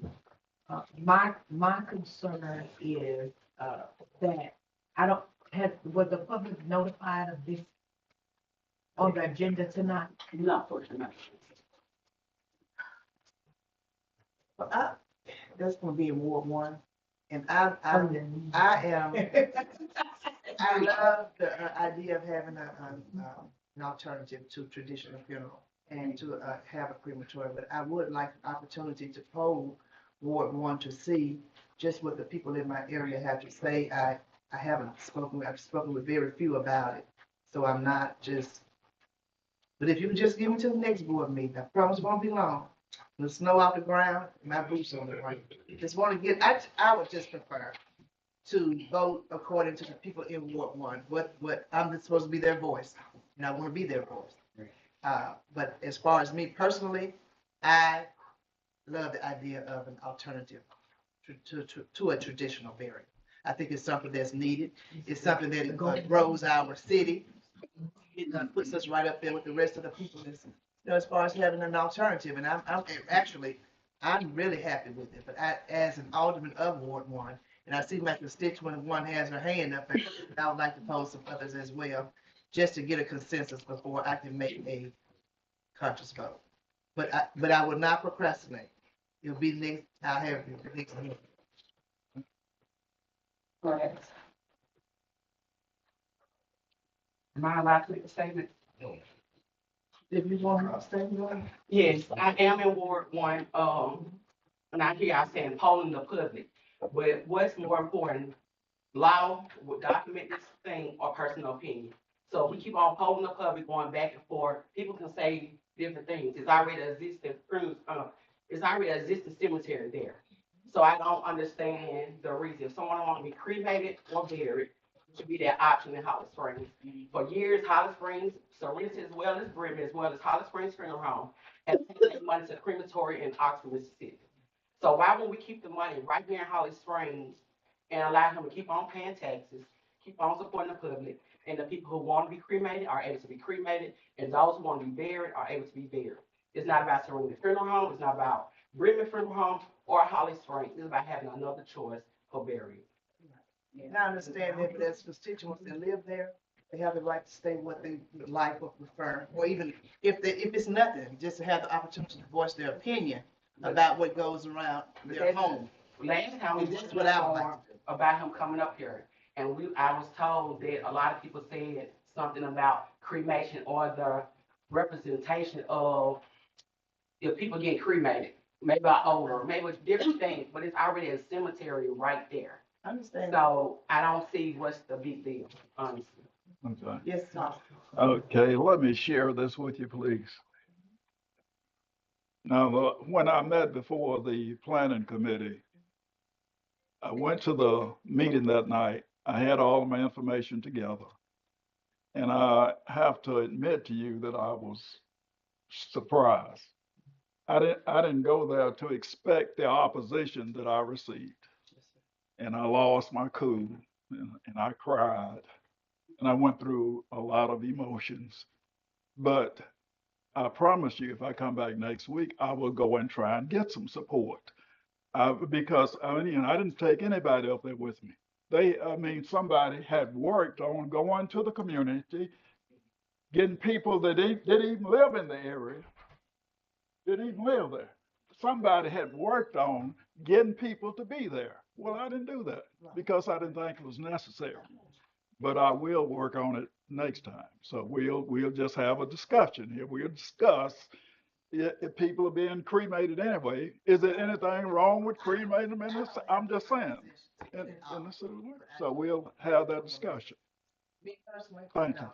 you. But I do want to be a voice. I understand. So we will, schedule this then for the first meeting in March. What day would that be? Alderman Jones, you have something you wanted to say?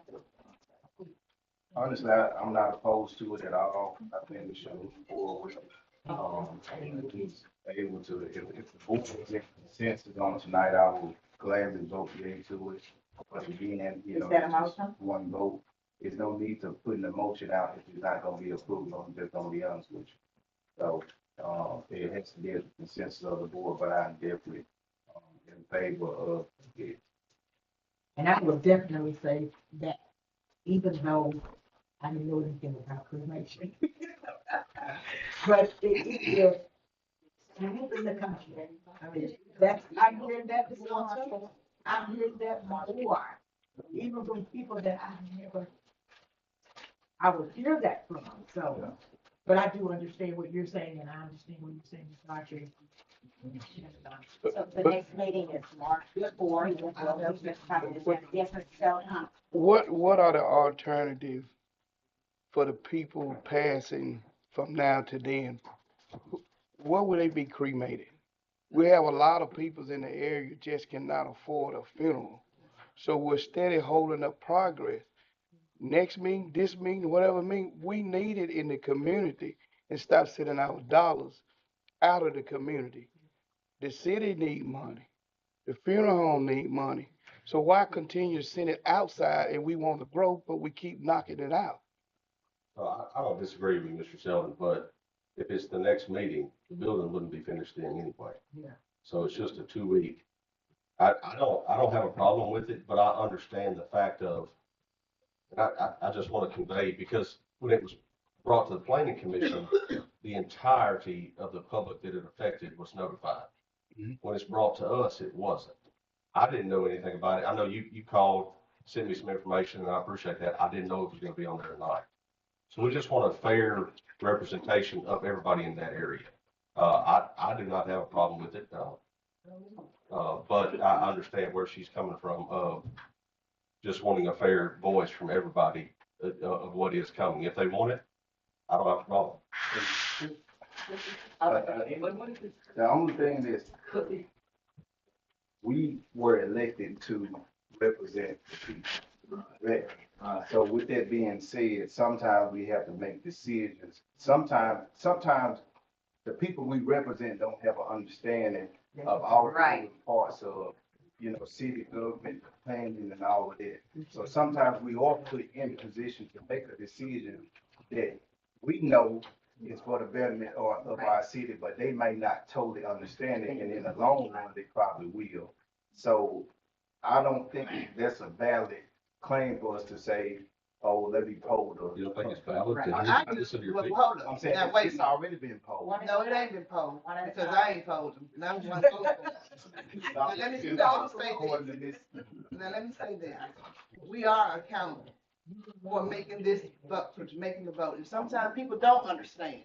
But that's my job, to go out and make them understand. The ones that opposed in the first place, they didn't know all the ins and outs. But as they're all been coming back around to explain to them, this is an alternative form of traditional burial. This is something that's going all over the community. This may smooth over and pass over with the ones that opposed in the beginning, but it has to have, I would prefer to go back and speak to them on my own. And that's why I'm saying it, and that's what I'm gonna do. And I appreciate And I'm gonna have an answer for you. So you're gonna go to everyone, everybody answer they don't. You're probably I'll gonna be say, there. I was going One, I've been to every. I don't want to cut off this very good discussion, but there is some inclement weather coming. Oh, you want to And so what I was going to say is, if there's not going to be a vote tonight, then I think this has been thoroughly discussed, and it's starting to kind of go in I circles. just want to know how long would it take to build the facility? It would take us approximately 30 days, depending on the weather. because of the material, that's all. And I will say this too, as you talk and explain it to your constituents, make sure also that you make them understand that sometimes we don't like something, but if it meets the rules and it's legal, that we have to do it. Even when I was in Olive, I know there were times that I had to vote on some things that maybe people didn't like, and some things they wanted that I didn't want, like the Family Dollar store that I'm in every day now. And so, but if the I did, I voted for it because, people didn't want it, and they met all the requirements. They even put the bricks on for it. And so, and if you look at what Mr. Archie presented, it is a, beautiful facility. If you couldn't see it on your sheet, look at that now, so that as you talk to them, but I think the most important piece, as Dr. Jones said, that, we have to be really careful in these positions, that if someone, needs to, he did go back and make some of the changes and listen to what some of those individuals said. Ms. Lewis, I want to thank you for working so closely with this matter. So what we'll do is, we'll put it back on the agenda. We'll put it at the top, for March the 4th, so you won't have to be here as long. I would also recommend that, that your supporters, if they're available, return as well, so that they can add it to it's important that as a council people, sometimes we don't like things, but if it satisfies the rules and regulations and the law, that we have to move forward, or we end up with a whole, I'm not even gonna look at Mr. Archman and say that. We end up with I'll look at Mr. Smith. We end up with a whole different matter. So I'll just put it there. And I want to say this as well. This is a majority rule. Now, that's just my request. It does not stop anybody from just doing what they do. If they want to proceed with this tonight, that would be fine, in order for Renita to make a vote. That's what I am asking. But it's majority. They don't need 3 votes. They can go right on with it tonight, and I would just be fine with it, as well as if I had polled the community. I'm not going to be in opposition of it, because I understand an alternative measure. But I'm just saying, putting it out there as well. That's just my request. But it is majority rule if they want to go on forward with it. I didn't know if you're in opposition. So thank you so much, Alderman Hampton. I want to thank you all, Mr. Autry and Mr. Sullivan, for, if anybody wants to look at the larger photo print of that, they had that with them tonight. Next, we have item number 25. You can, so. So,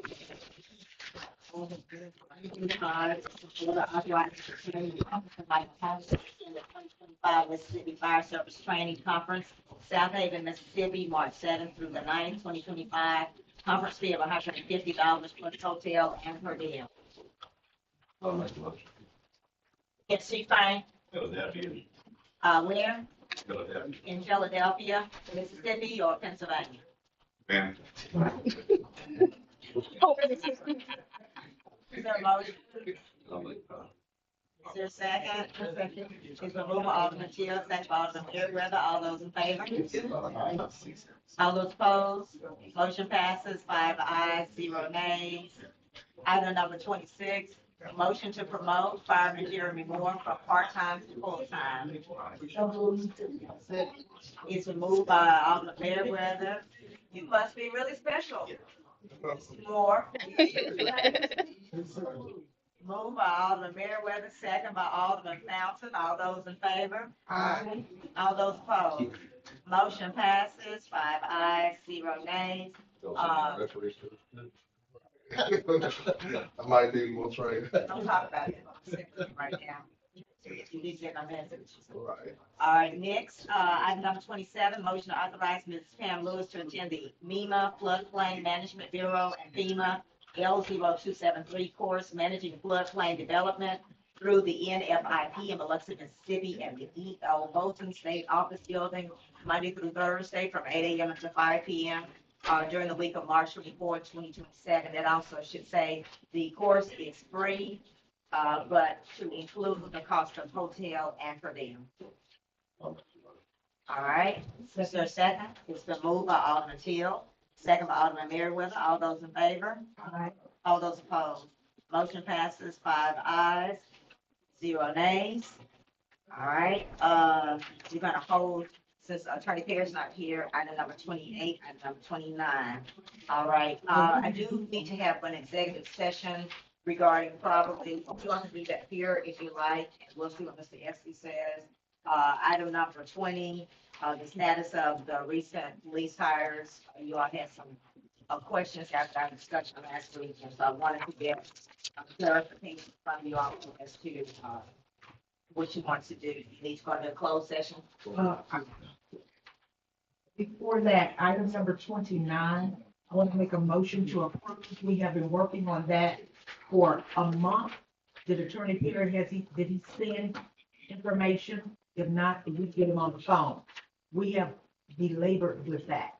He may be Entirely too long. because of yesterday's holiday, he may be still in Tunicas for it. All right, well, while you're waiting to see that, is there a motion to go into closed session? Sometime to need more than this. The council made a motion to go into, closed. What is the motion?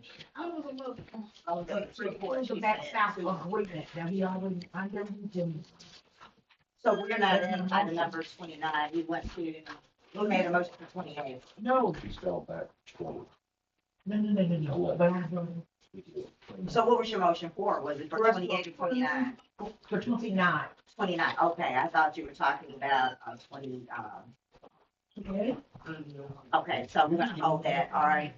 So you made a motion for 29, that's one that Attorney Perry was looking at. One of the things that he's looking at for that contract is to determine the ability of the city of Holly Springs to receive the fair share of revenue, as we know that we need, and so, but, Merriweather said she made a motion to approve that, and I will tell you, well, all right. Is there, Alderman Merriweather made a motion, there's a motion on the floor, is there a second to approve that agreement? All right, motion fails for lack of a second.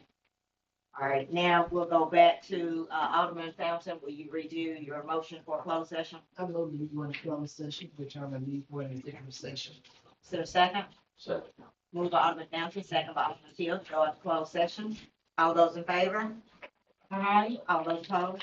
5 ayes, 0 nays.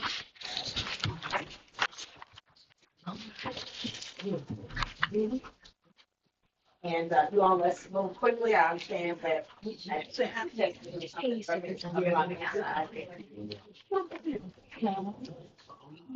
Because he's on the claim.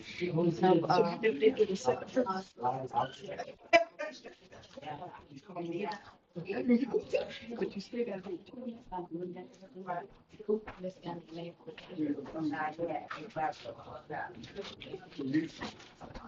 Made it.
For real.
The board voted to go into executive session to discuss, the following matters: prospective litigation in the clerk's office and also personnel matters in the police department.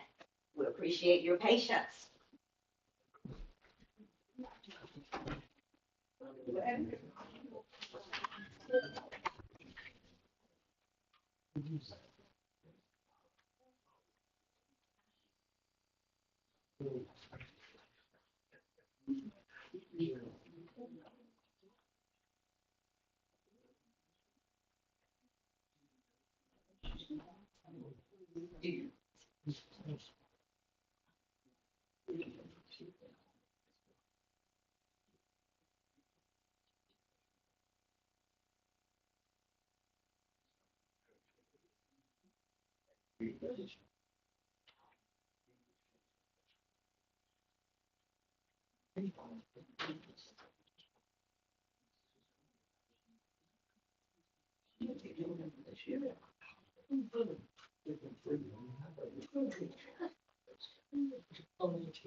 I thought you just, you know.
I guess I am. That's good for you. I don't have nine, so. Chip, get ready. All right. The meeting is back in session. At this point in time, I am going to turn it over to Alderman Ship. I'm going to go out and check a few things, make sure that we got all we need, and let Mr. Fitz know that the equipment was approved. And I just want everyone to know that all of our departments have been preparing for this moment. Of course, we're praying people, so we're going to pray that just like when the winds and the tornadoes the other night passed us by, that the bulk of this passes us by. I know that, as I mentioned earlier, we've got teachers and students who are praying for great, and some principals. But we just want to make sure that everyone stays safe. So I want to remind everyone that if you run into a flooded street, turn around, don't drown. And you see lying down on the ground, please leave it down. And yes, if you're on Center Street, just turn around. And, know that our team is working really hard. Please continue to pray for their safety as well as the safety of all of our team members. Building and grounds is going to be working, also the street department, as well as we've already done an emergency proclamation that is already in place.